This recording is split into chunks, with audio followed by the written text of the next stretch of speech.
Bonjour tout le monde! Aujourd'hui, c'est le jour du camembert! Wouh!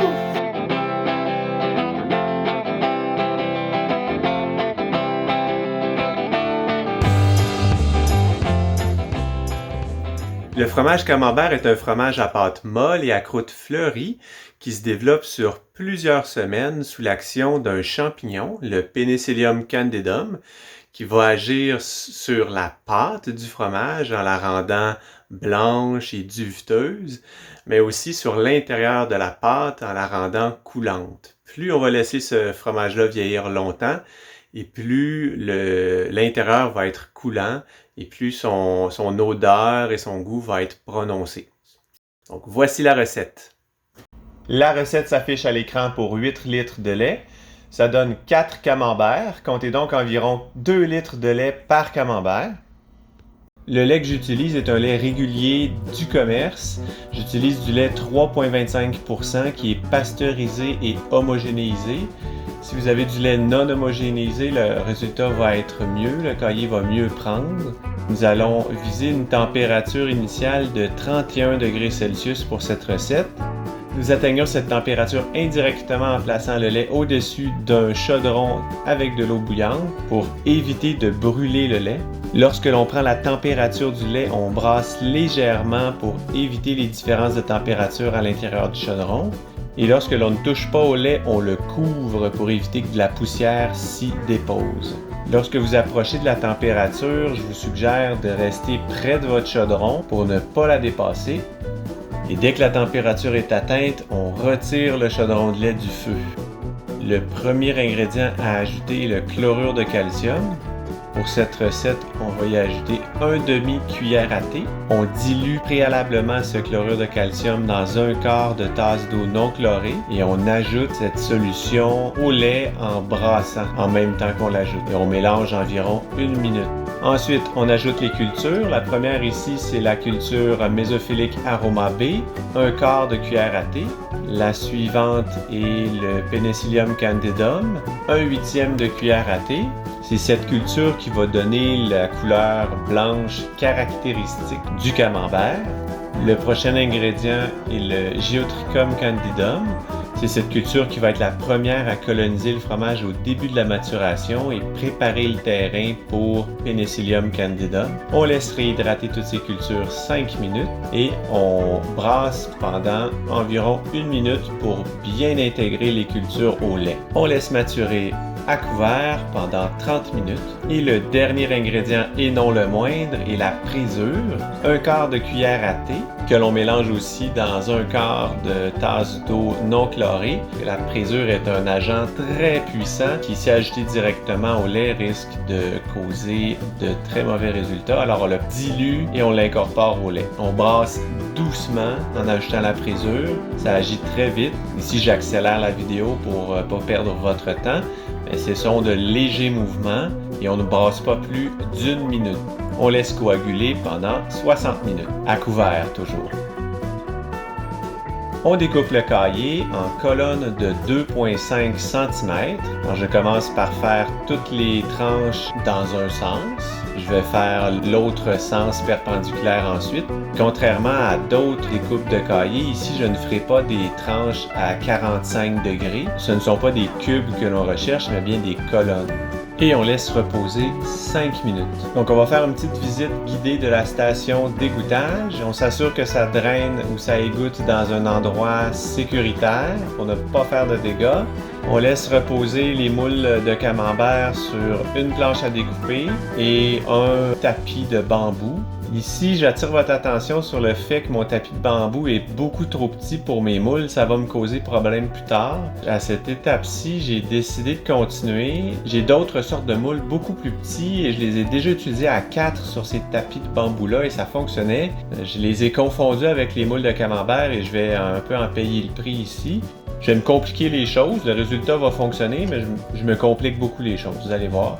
Alors, pour le moulage, on fait des tranches dans le caillé avec notre louche et on les verse à tour de rôle dans les moules de camembert.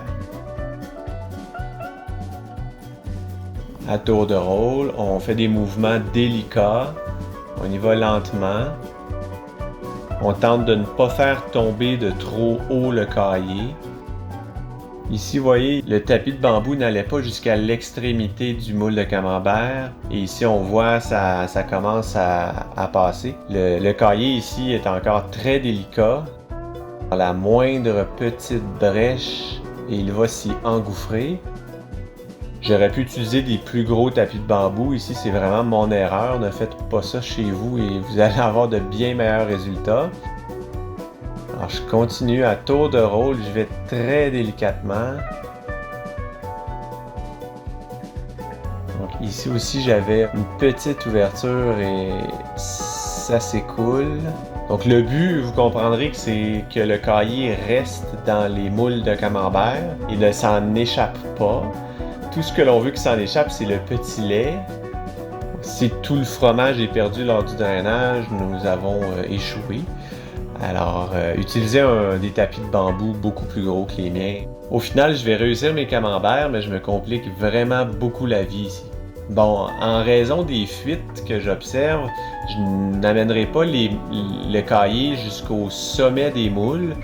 Je veux lui laisser le temps de sédimenter un peu puis de se raffermir avant d'y aller avec la pleine hauteur. On comprendra que plus la hauteur est haute, plus ça exerce de pression sur le bas.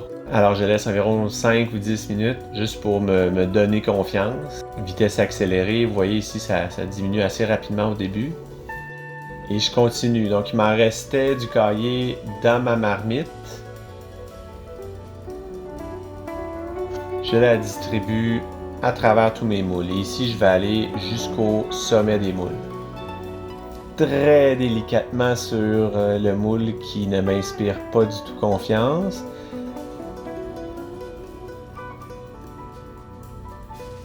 Alors, le débordement au bas a figé un peu plus et créé une sorte de fondation pour le reste du moule. Alors, à cette étape-ci, je peux mettre plus de pression en ajoutant plus de cahier.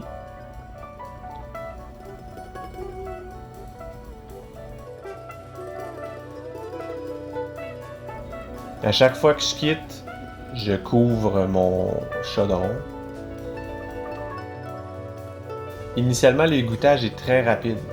Une petite visite des lieux à proximité de mes moules pour vous montrer le problème. Ma planche à découper n'est pas assez grande et mes tapis de bambou ne sont pas assez grands. Utilisez du matériel qui est adéquat. Donc on va à grande vitesse ici. Chaque seconde est 2 minutes de temps. À chaque 5 ou 10 minutes, lorsque je passais dans les parages, je venais donner quelques coups de cuillère pour amener mes moules au maximum. Ici, on va encore plus vite. Chaque seconde est 5 minutes. Donc, ça diminue tranquillement, pas vite. J'en ajoute, ça diminue, j'en ajoute, jusqu'à ce que ma marmite soit complètement vide. Moment de vérité ici, nous allons retourner les moules. En effet miroir, j'ajoute le tapis de bambou sur mes moules de camembert et la planche à découper sur le dessus. Je serre très fort la planche, serrez-la très très fort, c'est très important de l'avoir entre les mains. Et laissez drainer le liquide avant de retourner. Ouf! Le premier, c'est vraiment le plus difficile. Tout est très lourd, puisque le cahier est au maximum dans les moules. Ici, j'ai fait une petite erreur que je vous explique. J'ai attendu trop longtemps avant de faire le premier retournement. Alors, le cahier s'est encastré dans mon tapis de bambou. 1 heure, c'est beaucoup trop longtemps. J'ai été distrait. Donc, c'est mon erreur, mais vous verrez, la première fois que ça m'est arrivé, ça, j'étais tellement fâché envers moi-même. Je me disais, j'ai raté mon camembert, ça me tentait de tout jeter. Mais ne vous en faites pas, c'est décevant à voir. Vous vous dites, ça ressemble pas à des camemberts, que c'est ça. Mais continuez, persévérez, vous allez voir, ça va bien finir. Puis ça, on s'entend, c'est pas mal la pire des situations qui peut se produire, là. À part d'échapper les moules au sol, bien entendu, mais...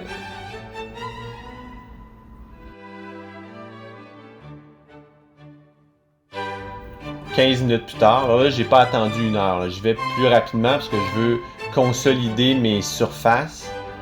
Les surfaces en haut, en bas. Je rapproche les moules juste pour que ce soit plus facile à retourner. J'ajoute un tapis de bambou.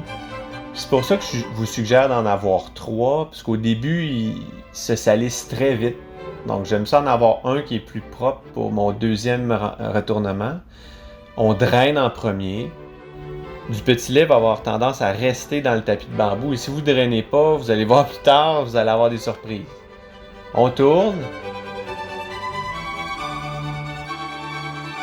Mon tapis est beaucoup trop petit, ma planche est beaucoup trop petite, je me complique la vie.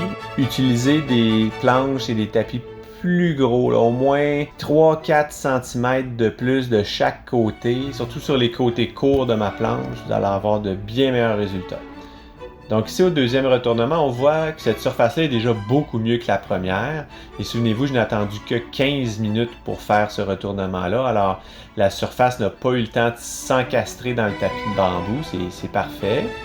Ici, j'observe de petites anomalies sur ma surface. Et comme j'ai beaucoup de caillé qui s'est écoulé en raison de la petitesse de ma planche à découper et de mon tapis de bambou, j'ajoute ce caillé-là sur ma surface pour boucher les trous et les imperfections. Tout est aseptisé, alors j'ai confiance dans ma surface d'égouttage. 30 minutes plus tard, je vous montre qu'est-ce que ça donne en surface, puis on va faire le retournement.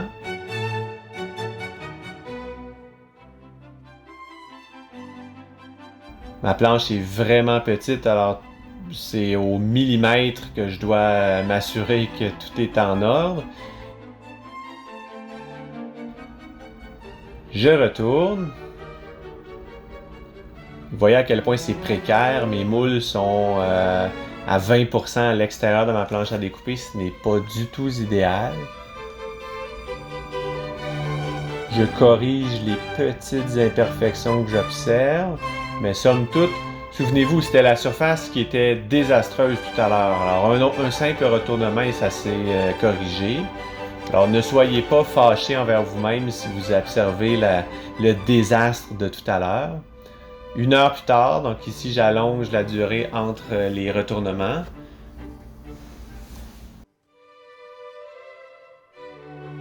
Ici, j'ai une petite irrégularité sur ma surface, c'est que ma planche n'est pas assez grande. Alors, une partie du cahier s'écoule plus vite que de l'autre côté du moule. Alors, ça crée ces petites imperfections. 1 heure plus tard, avec le temps, comprenez que tout le cahier va descendre dans le moule et toutes ces petites irrégularités-là vont avoir tendance à se corriger d'elles-mêmes. Et on retourne. 1 heure plus tard, donc vous comprenez le principe maintenant, mais je vous montre chaque étape pour vous montrer l'évolution. Là, j'ai oublié d'égoutter. Voyez-vous le jet qui est sorti? Il faut vraiment pencher la planche avant de faire le retournement. 1 autre heure plus tard, là j'égoutte, j'ai compris ma leçon. J'égoutte plus longtemps qu'avant. Je ne veux surtout pas arroser mon mur. Et on retourne. Je fais ensuite le dernier retournement avant la nuit. Ça s'est bien passé. Tout est en ordre, les surfaces sont beaucoup plus égales. Ça a tendance à s'équilibrer avec le temps. On laisse comme ça pour la nuit. Là, j'ai ajouté un autre tapis de bambou à l'extrémité juste pour que rien ne dépasse. Le plan de match pour le jour 2, c'est un retournement le matin, un autre en mi-journée où on va aussi ajouter du sel et un autre le soir où on va aussi ajouter du sel. Le premier retournement du matin se passe bien. 6 heures plus tard, donc en mi-journée, je fais un petit test, j'enlève le moule juste pour voir si le fromage est autonome en soi. Je vais quand même remettre le moule pour ne pas qu'il s'affaisse et j'ajoute le sel. C'est une demi-cuillère à thé par camembert. On va faire exactement la même chose 6 heures plus tard, donc en soirée. Je vais retourner, les camemberts et saler de la même façon, une demi-cuillère à thé par camembert. Le matin du jour 3, j'enlève les moules. Je tiens bien, vous voyez comme ça a diminué. Les surfaces sont belles, uniformes. On a les marques du tapis de bambou, c'est normal. J'attire votre attention sur le fait que ce soit encore assez humide et on ne veut pas le laisser vieillir avec toute cette humidité-là en surface. Alors on va le laisser sécher avant de le mettre au réfrigérateur. Et dans le réfrigérateur, on va utiliser des bacs de maturation. Donc je vous présente les miens. C'est un bac où j'ai un faux fond sur lequel je mets le tapis de bambou. Je pensais qu'il en rentrait 4 dans le bac, mais non. Alors je vais utiliser un second bac. Je n'ai pas un deuxième faux fond par contre, alors je vais utiliser des tapis de bambou.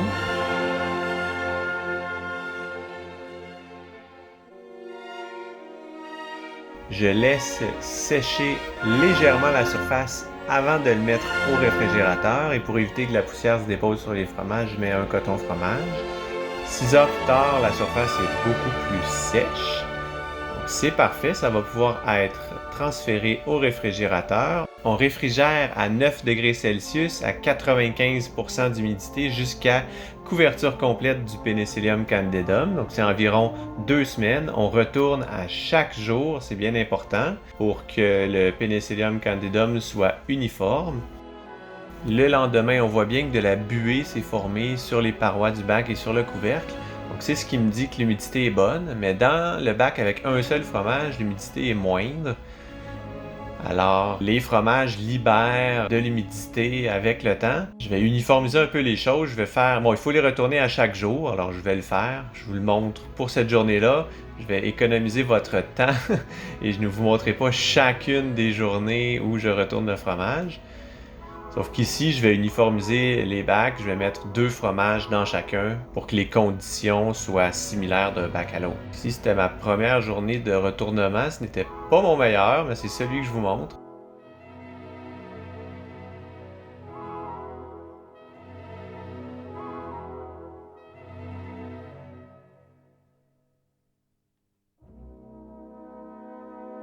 Et assurez-vous de remettre le couvercle sur vos bacs pour que l'humidité y soit conservée.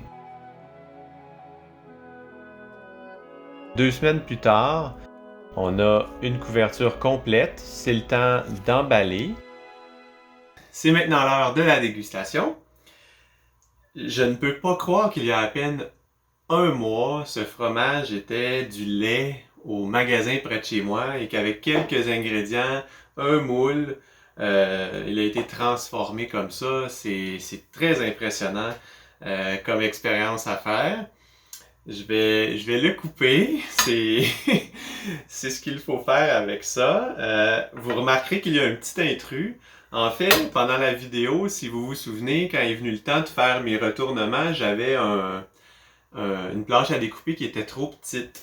Et la raison pour ça, c'est que j'ai déjà fait des camemberts, mais pas avec un moule à camembert, mais avec des plus petits moules. Et avec ces moules-là, c'était facile pour moi d'en mettre 4 en même temps sur le même moule, sur la même planche, mais j'ai confondu avec le camembert, donc ça l'a donné ce que ça l'a donné. On a quand même réussi un beau fromage. Je vais approcher la caméra pour que vous puissiez voir avec moi lorsque je le coupe. Alors déjà, première des choses, l'odeur est tout simplement sublime. Ça sent très bon, c'est invitant. On veut en prendre une tranche et lui goûter. Donc, je vais essayer de faire des tranches pour que vous puissiez voir.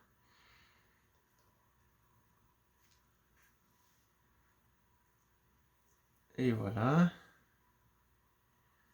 On va se faire une belle tranche.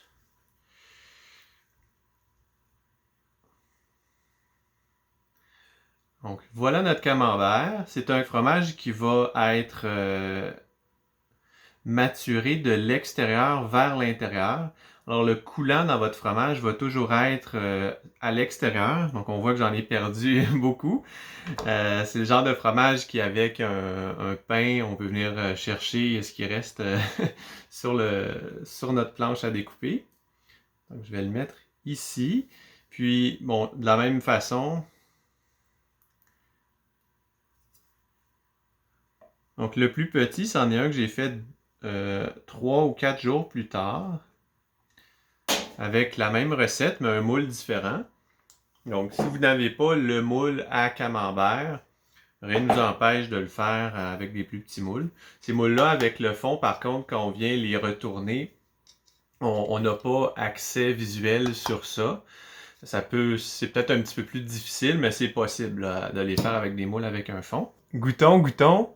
Il aurait probablement pu encore vieillir une semaine, je dirais. Lorsque je le touchais sur le dessus, c'était encore ferme.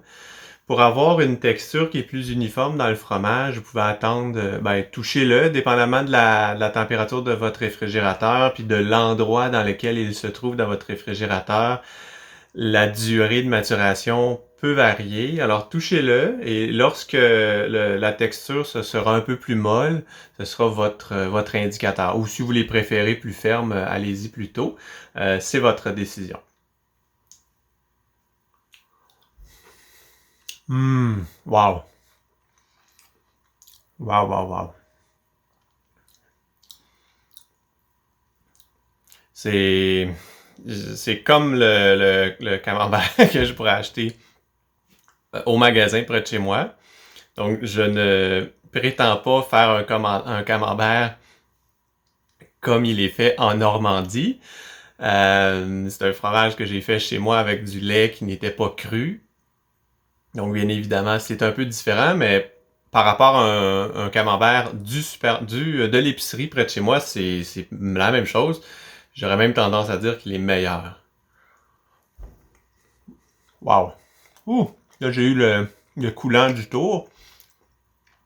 Le coulant vient inonder notre bouche. Bon, la croûte est un peu plus ferme sous la dent. Le coulant vient envelopper, la salive envahit notre bouche. Je n'ai plus d'autres mots. Puis je pourrais faire durer cette vidéo-là encore 10 minutes, juste moi qui mange tout le fromage. Puisque je l'ai coupé, je vais juste manger mon petit morceau. Ouais. Celui-ci est encore plus coulant. Il est plus petit. Alors il mature plus vite. Si vous utilisez de plus gros moules, attendez-vous à quelques jours de plus pour la maturation. Les plus petits moules, ça va être prêt plus rapidement. Donc merci beaucoup pour m'avoir regardé manger tout ce fromage. Merci beaucoup pour avoir écouté cette vidéo. Si faire du fromage à la maison vous intéresse, abonnez-vous à la chaîne et vous y trouverez plein d'idées recettes. Dans les commentaires au bas de la vidéo, je veux voir vos expériences avec votre camembert. D'ici là, à la prochaine. Bye bye!